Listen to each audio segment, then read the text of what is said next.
The confidence with which many people approach the decision to have children is striking. It is often treated as morally self-evident, as though reproduction requires no ethical justification beyond instinct or cultural expectations. Yet bringing a child into existence is not a neutral act, because it imposes life. It imposes life with its suffering, its uncertainty, its illness, and eventual death on someone who cannot consent. As David Banneter once observed, he says we cannot consent from those who will be brought into existence, and this is a morally significant fact. Once that point is acknowledged, the burden begins to shift, because what warrants placing another being inside the condition of existence without the being's consent? To clarify matters, it is vital to examine where procreation is celebrated the most. In religious communities, religious traditions have historically insulated procreation from scrutiny by framing it as sacred. For instance, in the Hebrew Bible, the first blessing given to humanity is the blessing of reproduction, to be fruitful and multiply. And in Psalm 127, children were called divine reward. Jewish narratives elevate prolific parenthood through Abraham, saying, I will make you exceedingly fruitful, and through Hagar, whose son Ishmael is promised nationhood. Even further, Christianity intensifies this sacralization through the veneration of Mary, whose womb becomes the site of divine incarnation. Islam likewise describes children as gifts from God. It says, from your spouses he gives you children and grandchildren. Across these traditions, procreation is not merely permitted, it is celebrated as participation in the divine creativity. And in religiosity, though, once an act is framed as sacred, questioning it becomes socially and theologically difficult, abominable. Yet, these same traditions acknowledge that suffering is not an aberration but a structural feature of existence. Children suffer under prayer. Children suffer under scripture. They suffer under moral formation. They are born into wars, into famine, into abuse, into diseases, into systemic injustices. Many die as their own communities plead for divine protection. This is not a marginal theological puzzle, because philosophically, Augustine describes humanity as a massa apostate, a mass of sin, in which suffering is intrinsic. Aquinas hops on the argument by arguing that God permits natural evil as part of the order of the universe. Moltmann insists that God suffers with creation, but divine solidarity does not eliminate the suffering of the innocent. Liberation theologists such as Gutierrez go further to locate God among the oppressed, which means countless children are born directly into the very conditions theology identifies as unjust.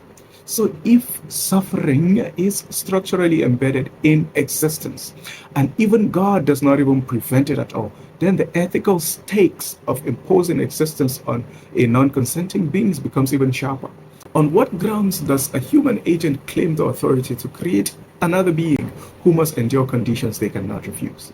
Philosophical frameworks reinforce this tension, because antinatalist arguments hold that coming into existence is always harmful because suffering is guaranteed, whilst pleasure is contingent.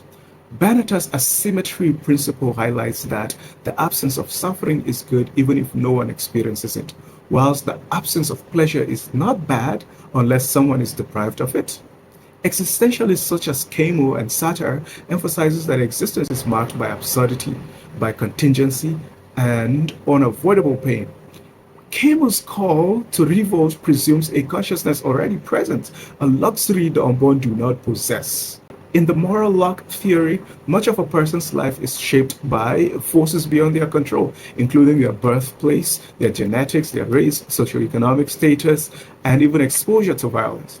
Procreation therefore imposes a life whose risks are determined by luck rather than by agency.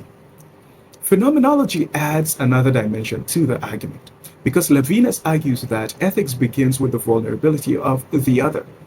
But procreation creates an other who must bear vulnerability they never chose in the first place. To create a child is to create a being exposed to illness, to injury, to trauma, to death without the child's consent. Across this framework, the conclusion is very consistent. Existence is inherently risky, and imposing it on a non-consenting being is ethically weighty. There is always a psychological dimension to every argument, because many people project meaning, stability, emotional repair onto children, but a child is not a therapy. A child is not an existential resolution. A child is a separate consciousness inheriting consequences they did not choose. The emotional benefit sits with the creator, whilst the existential risk sits with the created. Reproduction can therefore become a self-serving act without being malicious. Taken together, these considerations point to a central tension. Is it morally defensible to create a life to satisfy a parent's desire when the child inherits a vulnerability they never asked for? Asking such a question is not a denial of joy or beauty. It is an acknowledgement that these goods do not erase the ethical burden of imposing existence. The theological traditions that sacralizes procreation, the philosophical framework that highlights the inevitability of suffering, and the psychological motivation that shape reproductive desire all converge on a single point. Procreation is not morally neutral. It is an immense act with irreversible consequences for someone who cannot choose it. To bring a child into existence is to impose vulnerability, risk, and suffering on another's consciousness without their consent. And whether approached through theology, philosophy, or ethics, the weight of that act is far heavier than most people actually admit. A different line of reasoning begins from a different premise. The preceding argument treats suffering as a decisive feature of existence, yet the historical record complicates that assumption. Across periods marked by war, scarcity, and instability, people continued to form families and futures. This persistence does not prove that life is safe or morally uncomplicated. It simply demonstrates that many have judged existence capable of meaning even under conditions of risk. Kamo articulates this impulse when he wrote that the struggle itself toward the height is enough to fill a man's heart. Meaning, on this view, it's not the reward for escaping suffering, but something that emerges within it. If suffering alone rendered existence morally impermissible, then many ordinary moral actions would collapse under the same logic and principle. Caring for a child involves risk, rescuing someone involves uncertainty, and protecting another person rarely comes with their explicit consent. Yet, these actions are still regarded as moral because responsibility operates within imperfect conditions, not beyond them. Theological reasoning has long taken a similar stand. Augustine argued that God permits evil because greater goods can arise from confronting it. Aquinas maintained that vulnerability is the condition under which love, courage, and virtue becomes possible. Moltmann insisted that divine solidarity is revealed precisely in suffering.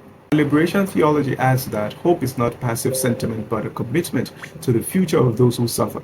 Across this tradition, suffering is not treated as a veto on existence. It is the terrain on which death becomes possible. Love carries weight because loss is real. Courage matters because fear is real. Faith matters because uncertainty is real. Remove vulnerability and what remains is not a perfect humanity but a diminished humanity. What follows is not a dismissal of suffering but a recognition that suffering does not exhaust the meaning of human existence. The central issue, then, is not whether suffering is present, but whether its presence nullifies the possibility that life can still be worth entering. Historical patterns suggest that many have answered in the negative, not through abstract argument, but through the repeated decision to continue despite uncertainty. That pattern does not settle the moral debate, but it does indicate that the value of existence cannot be reduced to the presence of suffering alone.